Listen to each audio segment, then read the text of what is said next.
Estou aquí nun monte que ardeu no ano 2017. O lume veu por aquí detrás. Era básica e fundamentalmente, tal e como se ve, monte baixo e piñeiros. Ardeu todo, moitos centos de hectáreas. Eso foi no 2017. Parou aquí. Parou aquí. Parou nesta carballeira. Por qué? Porque o noso país era de carballeiras. Por tanto, nos lumes que está vendo estes días na nosa provincia, incide moito o modelo forestal.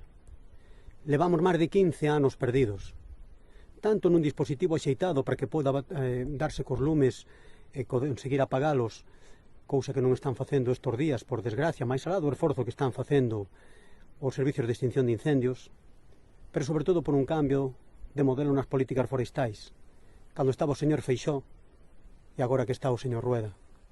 Estas son as diferencias. E que non paga o noso territorio, o noso país, e a nosa economía.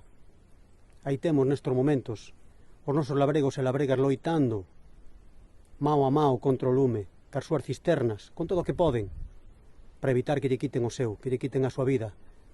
Fagamos eso tamén desas administracións públicas. Isto é un punto de inflexión. Non podemos seguir así. Ou cambiamos radicalmente a política agraria e a política do monte neste país, ou estamos condenados permanentemente a que isto que está aquí se reproduza. Agardemos que non sexa así.